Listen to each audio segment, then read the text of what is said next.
A pardon from the president. We've seen dozens of them before. But can the commander-in-chief give someone total immunity without reason? With rumblings of potential charges against those in Trump's inner circle, he's reportedly looking to pardon his own family. And maybe even himself. I think the chance that he will resist using the power of the pardon to get his family, himself, others off the hook is about as likely as the chance that he won't eat the hamburger in front of him. But is all of this legal? It is, in fact, a get-out-of-jail-free card, at least for federal offenses. The 10 on NECN starts now.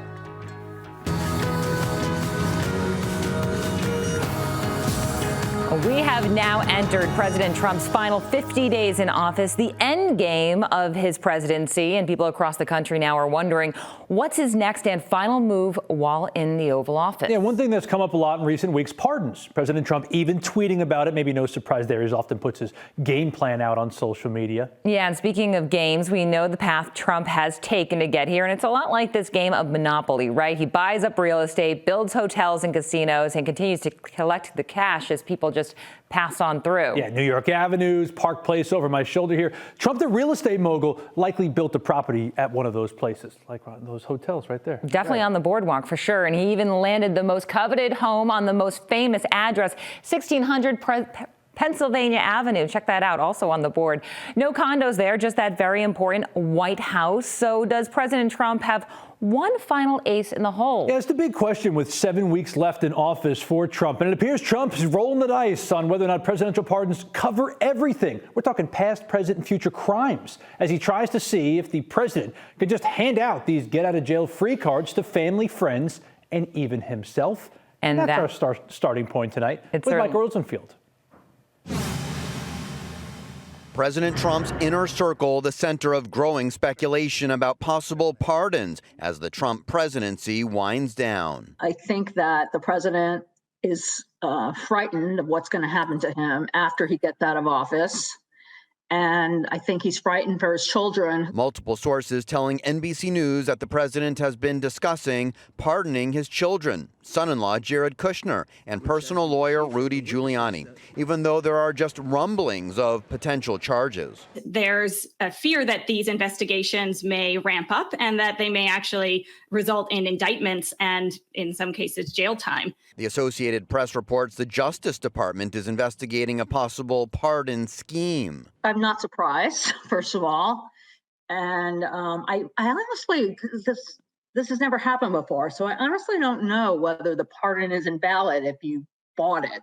The president tweeting out the pardon investigation is fake news. Kimberly Lowe teaches history at Lesley University. In many ways, the question is, what were the acts less than the pardon itself? Preemptive pardons before charges are ever filed are rare, but not unheard of. Pardoning oneself has never happened. This is untrodden territory. Political historian at Boston University Tom Whalen says it would likely be up to the Supreme Court to see if it holds up if Trump attempts it. That's the question. I mean, I suppose technically, the president has that power, but no one's been as bold as to try it. Wellesley College political scientist Nancy Shearer says the self-pardon is probably unconstitutional.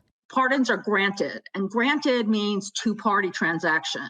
And so from that wording, it's hard to make the case that you can pardon yourself. There's about 7 weeks left in Donald Trump's presidency, and pardons can be issued even on his last day in office. In Boston, I'm Michael Rosenfield. So you heard it there. If a pardon seems like a magical wand for a sitting president, well, your gut instinct isn't exactly wrong on that one. Yeah, the pardon power is one of the most sweeping powers the president has under the Constitution, and it's found in Article 2 to be exact. It's full legal forgiveness for a crime, removing any prison sentence, probation, or fines. It also reverses any consequences of a conviction and restores the ability to vote, hold licenses, and even run for public office. And it can even be granted to a person before or after the person has been convicted of a crime. Who would want to run for office again? Well, it wasn't in the hit Broadway play, but it was Alexander Hamilton who actually came up with the idea. He wrote a long and lengthy explanation in the Federalist Papers about it.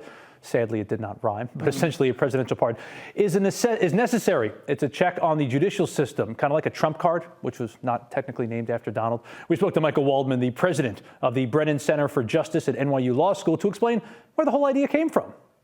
The power to pardon is one of the things that Americans borrowed from the king. They gave it to George Washington, but George III had that power. The difference is we had elections, and we have the rule of law, and we have checks and balances. Donald Trump, as president, has tried to break every one of the norms and every one of the constraints that keep a president from becoming a king.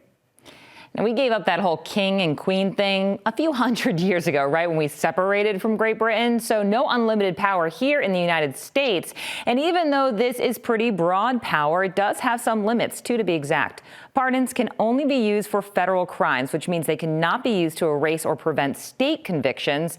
Also, the president cannot use the pardon power to save himself or another official from impeachment. And in this case, we already had an impeachment, so you move forward from there and think about what else could they be talking about? What else could I get entangled in, right? But just like the president has an army of tax specialists to try and find loopholes in his taxes, something he's actually proud of, he also has a team of lawyers who, according to the New York Times, are looking into whether he can preemptively pardon himself and his family. But the big question that comes up, can a president even do that? Well, yeah. Technically, it's legal, but in a legal world that's black and white, typically, there's a lot of gray area when it comes to this. So yeah, a president can issue a pardon before someone is charged with a crime, but typically that crime is clear. Take President Jimmy Carter. He preemptively pardoned thousands of people who dodged the draft for Vietnam. So when they came back to the U.S., they wouldn't go to jail, but they knew the crime at the time. The reasons were given. The blanket pardon is where it gets tricky, though. Nixon got a somewhat blanket pardon, but there's a ton of evidence behind the whole Watergate scandal. We'll get to that a little bit later. So a pardon for anything illegal that's ever done, well, that's iffy at best. Here's Michael Waldman to explain that gray area. And it's also not clear that you can issue a blanket, any law you break at any point in the future, go ahead, have some fun.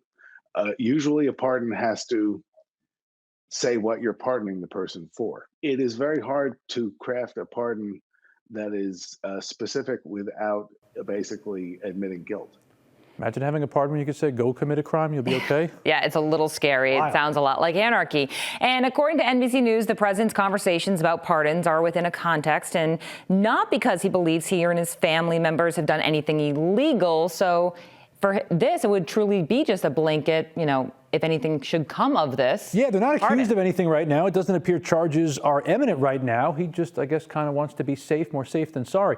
Now, they wouldn't be able to give a reason for a pardon. And as far as pardoning himself, that's the big question. Yeah. We talked to NECN legal analyst Michael Cohen about this, and here's what he had to say. The question isn't, can he issue the pardon to himself? The question ultimately is will the court support his power to pardon himself? What it does for a 74-year-old man is buys him time. He doesn't want to spend the last days he has in jail fighting all of these litigations with a chance that he will suffer defeat.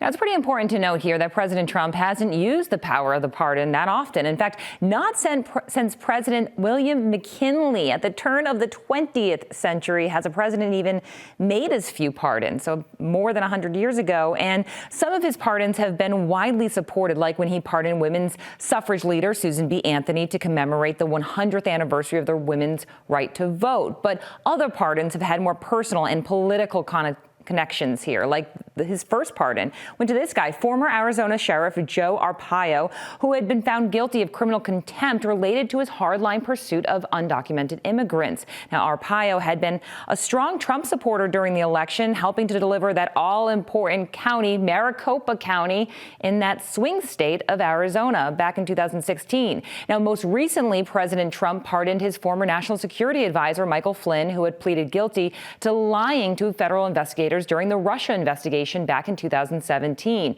This pardon was especially interesting, Tim, since it didn't just absolve Flynn from that crime. It also included broader language to include potential crimes that he had not been charged with yet. It's a move that could be the first in a series of 11th hour pardons. Yeah, it kind of leans into that blanket pardon area. Not unusual, though. This is not just a Trump thing. For other presidents to issue controversial pardons, especially in their final weeks and months in office, the questionable pardon, Well, it hits a little differently when you're about to leave office, right? There's no real repercussions as a president who's about to leave or your term is up if you do something crazy like a pardon. That's where Bill Clinton comes in. Let's start with him, right? In his final week in office, Clinton pardoned a buddy of his, financier Mark Rich. Rich was indicted for tax evasion and tax fraud, was a fugitive for nearly 20 years, but Clinton pardoned him, angering members of both parties at the time. Rich's connection to the White House, you might wonder? Well, his ex-wife had given large donations to the Clintons. Let's take it back to late December of '92. That's when President George H.W. Bush was in the final month of his only term in the White House. He pardoned some former colleagues, all former government officials.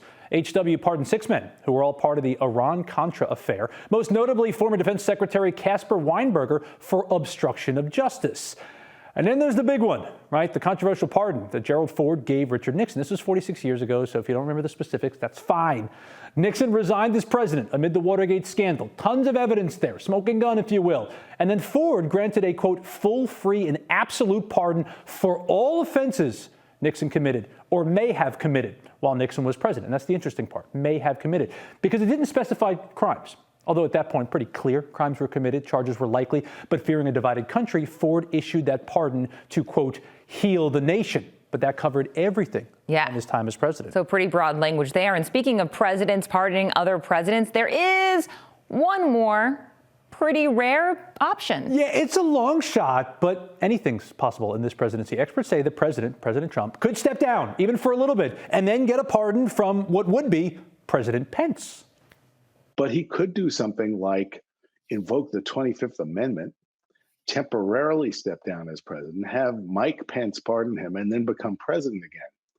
But Mike Pence would need to be willing to basically toss his own reputation and future out the window in doing that.